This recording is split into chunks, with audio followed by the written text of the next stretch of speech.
Progress రిపోర్టా? Parents meeting అంటే progress రిపోర్ట్కి sign చేయడానికే కదా పిలుస్తారు. త్రిపుర ఇప్పుడు అక్కడి నుంచే వస్తున్నానని చెప్పింది. అమ్మ ఏమో ఇప్పుడే ప్రోగ్రెస్ రిపోర్ట్ తీసుకొచ్చి సంతకం చేయమని చెప్తోంది. అసలేం జరుగుతుందో నాకేం అర్థం కావట్లేదు వదినా. అది నాకు అర్థం కావట్లేదు గిరిజా. అమ్మో, అమ్మ స్కూల్కి వచ్చింది కదా, అక్కడే సైన్ చేయించుకోలేకపోయావా? ఎందుకు ఈ ప్రోగ్రెస్ రిపోర్ట్ ఇంటికి తీసుకొచ్చా? ఏంటి, అమ్మ స్కూల్కి వచ్చిందా?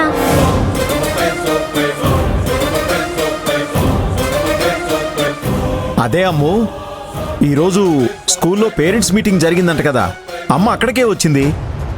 అక్కడే సైన్ పెట్టించలేకపోయావా? మళ్ళీ ప్రోగ్రెస్ రిపోర్ట్ ఇంటికి ఎందుకు తీసుకొచ్చావు అని అడుగుతున్నారమ్మా.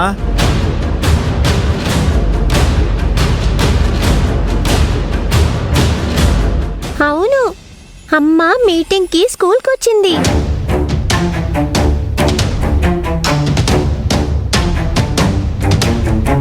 ఇప్పుడైనా అర్థమైందా నేను చెప్పింది నిజం అబద్ధమా అని?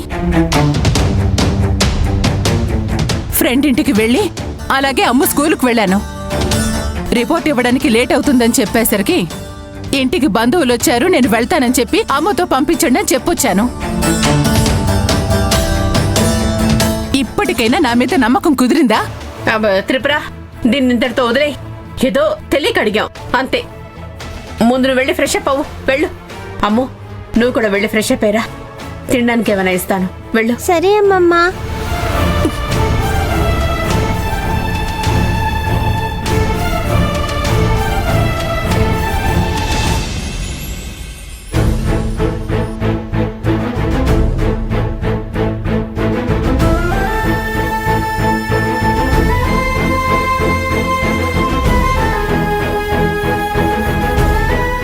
ఏమైంది లక్ష్మి, అలా ఉన్నావు?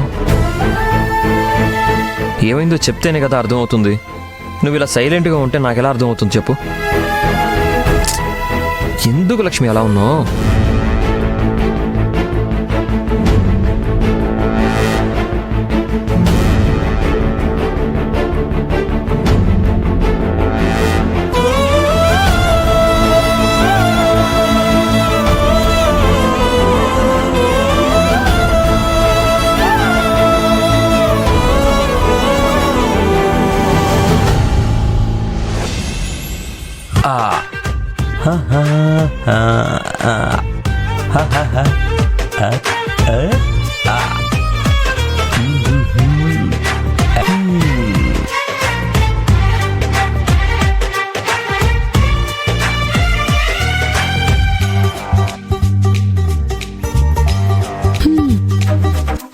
ఏంటి గురువుగారు, అప్పట్లో స్నానం చేయాలంటేనే విసుక్కునేవాడివి, ఇప్పుడేంటి పెళ్లి కొడుకులా రెడీ అవుతున్నారు? ఎవరి మెప్పు పొందాలనుకుంటున్నారు? ఒకరు నన్ను చూసి మెచ్చుకోవడం ఏంటి? నన్ను నేనే మెచ్చుకుంటున్నా. అలాగే నన్ను చూసి కుళ్ళుకునేవాళ్ళు చాలా మంది ఉన్నారు తెలుసా. ఇంత బిల్డప్ నా ముందు ఎందుకు కానీ, ఎక్కడికి వెళ్తున్నావో అది చెప్పు. ఇంకెక్కడికి? కాలేజ్కి.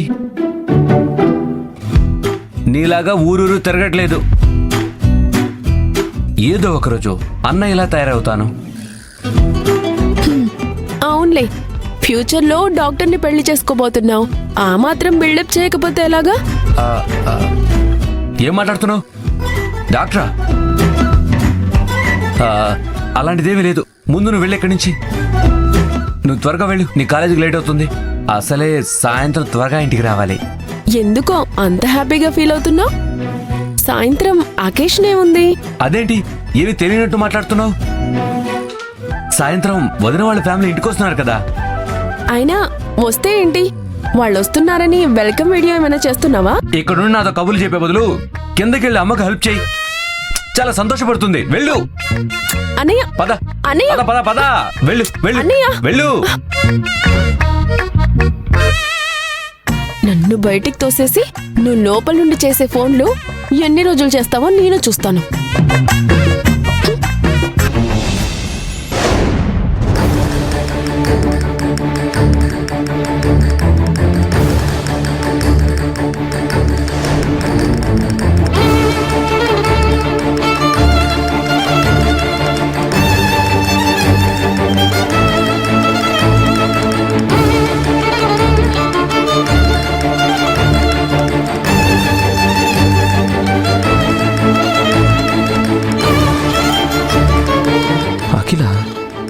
రోజు గుళ్ళో చూసింది ఇతన్ని. వద్దులే, లక్ష్మి ముందే కోపంగా ఉంది. ఇప్పుడు నేను చెప్పేది వింటే ఇంకా కోపంగా ఫీల్ అవుతుంది. సైలెంట్గా ఉండడమే మంచిది.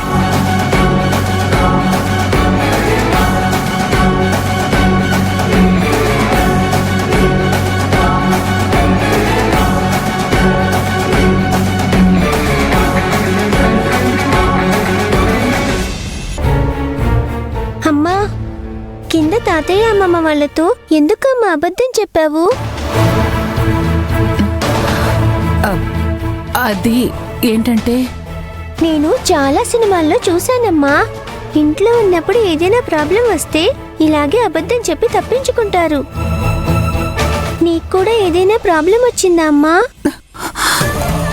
నా బంగారు తల్లి, చివరికి నువ్వైనా మీ అమ్మని అర్థం చేసుకున్నావు. నాకు అబద్ధం చెప్పడం తప్పలేదమ్మా, కానీ నువ్వు మాత్రం అబద్ధం చెప్పకు. జరిగింది మర్చిపో. మన ఇద్దరి మధ్య ఉన్న సీక్రెట్ అనుకో. అమ్మా ఇలా మనసులోనే సీక్రెట్స్ దాచుకునే బదులు ఎవరితోనైనా చెప్పుకుంటే కష్టం తీరిపోతుంది కదా.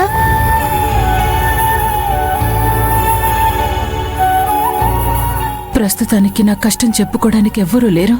అమ్మా ఎందుకలా అంటావు? నువ్వు అమ్మమ్మ తాతయ్యతో చెప్పుకోలేకపోతే హరి మామయ్య అత్తయ్యతో చెప్పుకోవచ్చు. నువ్వు ఏ విషయం చెప్పినా సరే వాళ్ళు దాన్ని సీక్రెట్ గానే ఉంచుతారు. నీ సమస్య ఎంత పెద్దదైనా సరే వాళ్ళు చిటికలో తీర్చేస్తారు. లక్ష్మి పూర్తిగా తన వైపుకి తిప్పేసుకుంది. నేను దాంతో ప్రాబ్లం చెప్పుకోవడం ఏంటి? తనే కదా నాకు పెద్ద ప్రాబ్లం. అమ్మా ఏం ఆలోచిస్తున్నావు? నేను చెప్పింది అర్థమైంది కదా. నువ్వు అత్తయ్య మామయ్యతో నీ ప్రాబ్లమ్స్ చెప్పుకుంటే వాళ్ళు నీకు హెల్ప్ చేస్తారు. మీ అమ్మకి ఎంత పెద్ద సమస్య వచ్చినా దాన్ని పరిష్కరించుకునే శక్తి ఉందమ్మా. నాకు ఎవరి హెల్ప్ అవసరం లేదు. నువ్వు కూడా నాలాగే ఏ సమస్య వచ్చినా ధైర్యంగా నిలబడాలి. అర్థమైందా?